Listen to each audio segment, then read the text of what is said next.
What's up, good people? Mark Holmes here, and as always, I want to say thank you all for watching, commenting, subscribing, and being part of the Joe Blue Sports Report. Without you guys, as well as you ladies, you know that this literally does not work. I hope everybody's having a great Taco Tuesday.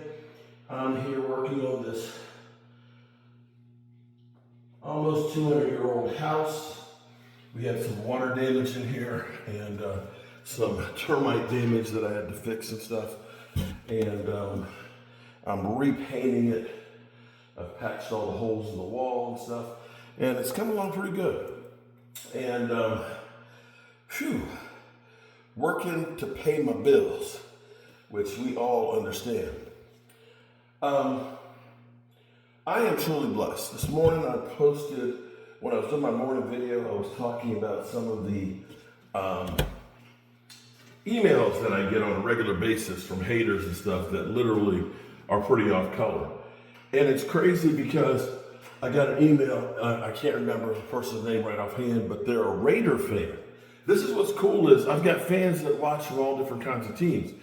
And he ended up saying, man, he said, I'm not a Cowboy fan, I'm a Raider fan. He said, I love what you do and things like that. And you take too much abuse from people. And I appreciate the support from other people that enjoy watching the show. And even though they may not be a Cowboy fan, do at least like the content.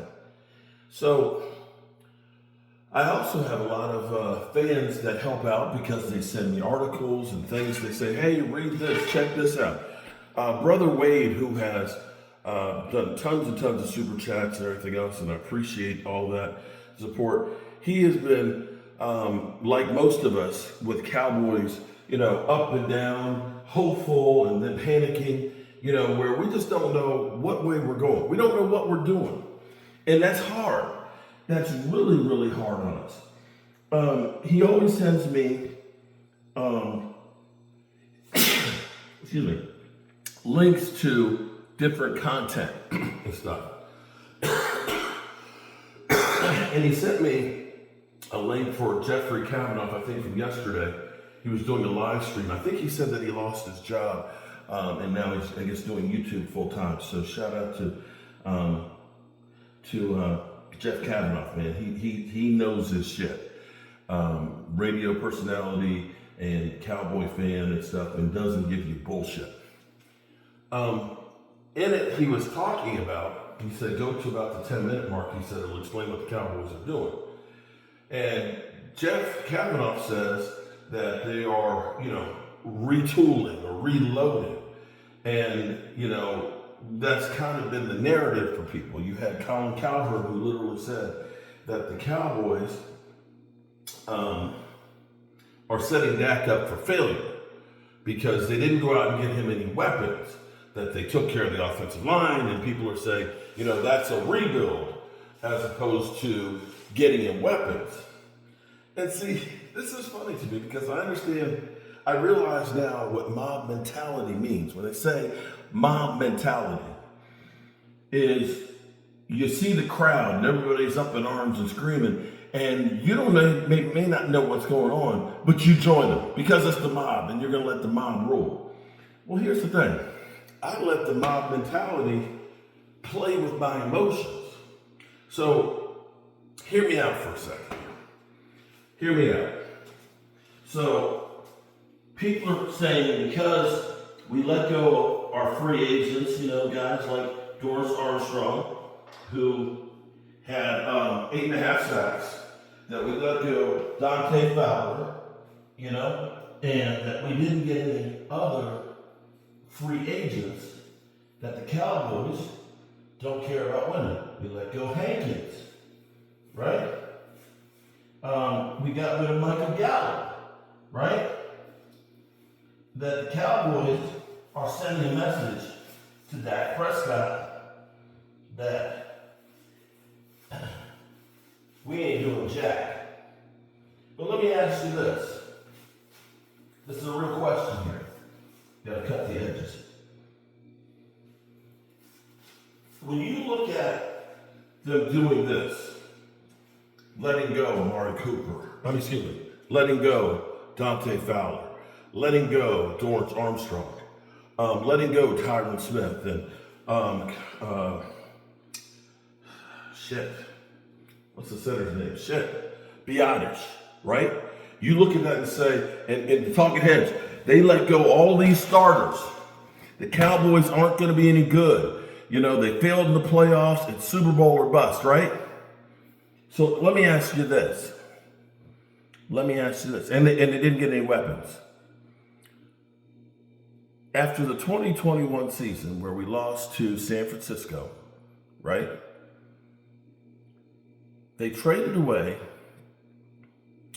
Amari Cooper.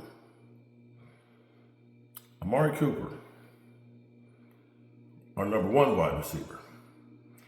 They let Cedric Wilson walk. He was our number 3 wide receiver. In fact, if Cedric Wilson had been on the team this year, he would have been our number 2 receiver in yardage. We ended up having rookie tight ends and Dalton Schultz. We also let go Lyle Collins, who had been a starting offensive lineman, and Connor Williams, who had been a starting offensive lineman for the Cowboys for about 4 years, I believe.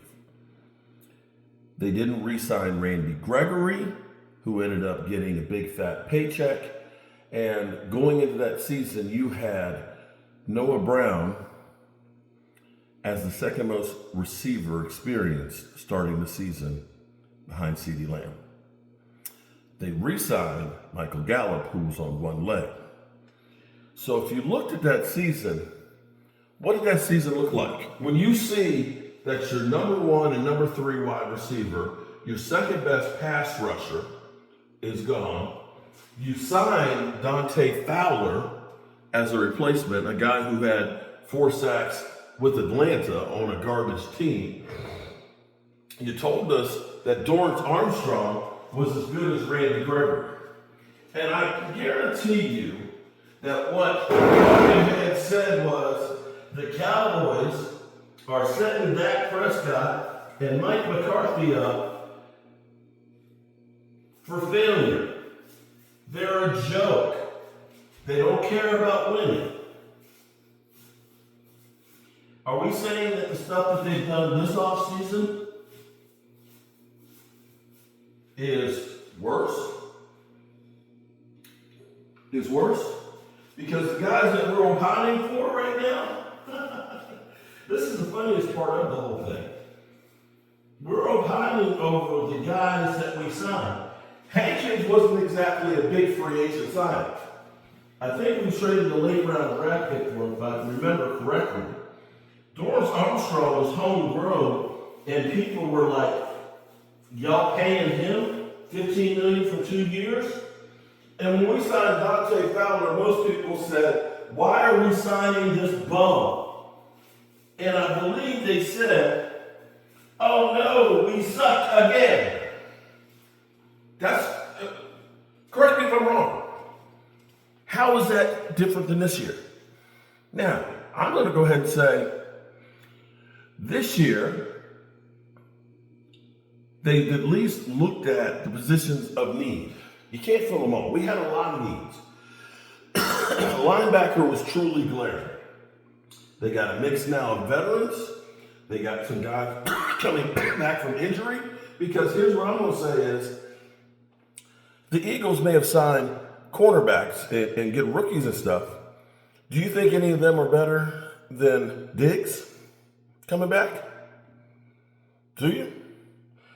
Do you think Overshow will be decent coming back from the injury? Do you think that Sam Williams can do the production just like Dorrance Armstrong did? Everybody's panicking. Everybody's got the mob mentality. Everybody's going crazy. Relax, people. They're not even finished yet putting the pieces together. They still have plenty of time to add even more. And I'm going to say, I believe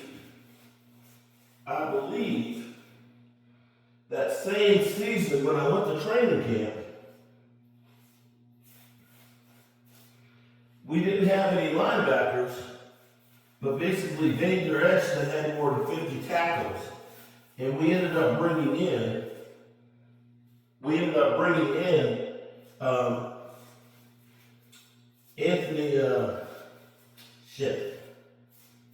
Anthony Barr. We brought in Anthony Barr, who was coming back from an ACL. Everybody else on our roster didn't have any experience. We signed Damone Clark, who had his back fused. And with all of that, where they literally said, stick a fork in the Cowboys, they're done. They came back 12-5. Came back 12-5, people. 12-5. So slow your roll, catch your breath, take it easy, and be cool. Now I gotta get this floor. Finish cutting this in and roll the floor in here, and then work on some of this wood.